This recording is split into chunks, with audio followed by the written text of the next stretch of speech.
ఓం సదాశివసమారంభాం వ్యాసశంకరమధ్యమాం అస్మదాచార్యపర్యంతాం వందే గురు పరంపరాం. జ్యోతిషశాస్త్రాన్ని భావితరాల వారికి ప్రసాదించిన ఋషుల యొక్క పాదపద్మాలకి నమస్కారం చేసుకుంటూ, అలాగే నాకు ఈ జ్యోతిష విద్యను నేర్పిన గురువర్యులు జ్యోతిష బ్రహ్మ కీర్తిశేషులు శ్రీ ఈరంకి సూర్యనారాయణమూర్తి గారు, సూర్యశ్రీ దైవజ్ఞ గారి యొక్క పాదపద్మాలకి నమస్కారం చేసుకుంటూ, ఓం శ్రీ మహాగణాధిపతి నమః, శ్రీ గురుభ్యో నమః, హరి ఓం. వీక్షకులందరికీ నమస్కారం. డిసెంబర్ నెల 1వ తారీఖు లగాయతు డిసెంబర్ 7వ తారీఖు వరకు ఉండేటువంటి గ్రహగతుల ఆధారంగా ద్వాదశ రాశుల వారికి ఈ వారం ఏ విధమైనటువంటి శుభాశుభ ఫలితాలు కలగబోతున్నా తెలుసుకుందాం. అందులో భాగంగా ఈ వారం ఉండేటువంటి గ్రహగతులను గమనిద్దాం. ఈ వారంలో గురుడు వక్రించి వృషభ రాశి యందు సంచారం చేస్తూ ఉండగా, కన్యా రాశి యందు కేతువు సంచారం చేస్తున్నారు. కర్కాటక రాశి యందు కుజుడు నీచ స్థానంలో సంచారం చేస్తూ ఉన్నారు. అలాగే వృశ్చిక రాశి యందు రవి, వక్రించినటువంటి బుధుడు ఇద్దరు సంచారం చేస్తూ ఉన్నారు.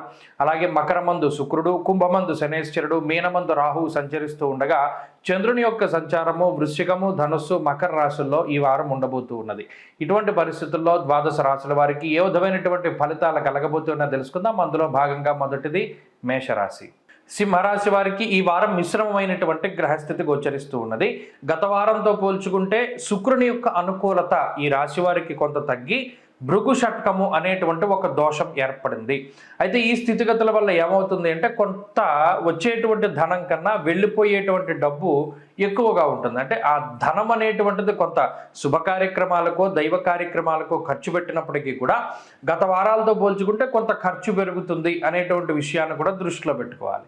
అలాగే పంచమ స్థానంలోంచి ఎప్పుడైతే శుక్రుడు తప్పుకున్నారో నిర్ణయాత్మకమైనటువంటి శక్తి తక్కువగా ఉంటుంది. అందువల్ల ఏదైనా ఒక ముఖ్యమైనటువంటి నిర్ణయం తీసుకోవాల్సి వచ్చినా, ఉద్యోగ మార్పు చేయాలి, వ్యాపార అభివృద్ధి చేయాలి, లేదా చదువు ఈ రకంగా ముందుకెళ్ళాలి, లేదా ఎవరితోనైనా మాట్లాడాలి, కలవాలి, ఒక డెసిజన్ జీవితంలో ఏ ముఖ్యమైనటువంటి నిర్ణయాన్ని తీసుకోవాలి అన్నా దానికి గురువుల్ని సంప్రదించడం కానీ, తల్లిదండ్రుల యొక్క వారి యొక్క ఆలోచనను కూడా మీరు దృష్టిలో పెట్టుకుని ముందుకు వెళ్ళాలి. ఎందుకంటే మీకు నిర్ణయాత్మక శక్తి తక్కువగా ఉన్నది. అలాగే తోబుట్టువులతో ఉండేటువంటి సఖ్యత చాలా బాగా పెరుగుతుంది.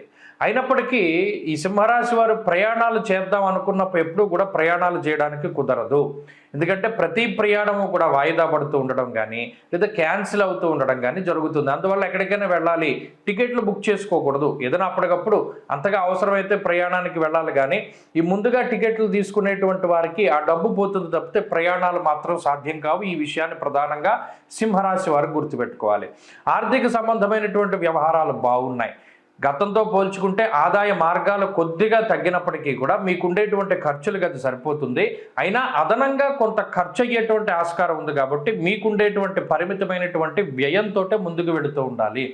ఆరోగ్యపరమైనటువంటి సమస్యలు అంటే ఏదైనా హెల్త్ ఇష్యూస్ అవి కూడా కొంత తక్కువగానే రావడానికి ఆస్కారం ఉన్నది. అయినప్పటికీ అటు వ్యయకుజుడు కానీ అష్టమ రాహువు కానీ ఎప్పటికప్పుడు ఆరోగ్యాన్ని ఇబ్బంది పెట్టేటువంటి విధంగానే ప్రోత్సహిస్తారు.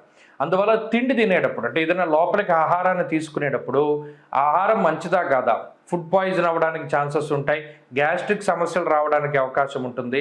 ఇవి ఈ 2 గ్రహాల వల్ల జరుగుతుంది కాబట్టి కొంత మితమైనటువంటి పరిమితి, అంటే కొంత ఆహారం తీసుకుంటూ ఉండాలి, ఎక్కువ తీసుకోకూడదు. ఈ వారంలో ప్రత్యేకించి ఈ విషయాన్ని కూడా దృష్టిలో పెట్టుకోవాలి. అలాగే ఉద్యోగ వ్యాపారాలకు సంబంధించినటువంటి విషయాలు చాలా సానుకూలంగా ఉన్నాయి.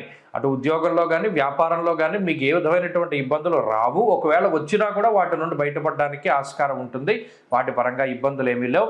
ప్రత్యేకించి చదువుకునేటువంటి వారికి కూడా ఈ వారం చాలా బాగుంది. కాబట్టి సింహరాశి వారి ఈ వారంలో మరింత అనుకూలమైనటువంటి ఫలితాన్ని సాధించడానికై సుబ్రహ్మణ్య ఆరాధన ఎక్కువగా చేస్తూ ఉండడం చెప్పదగినటువంటి సూచన.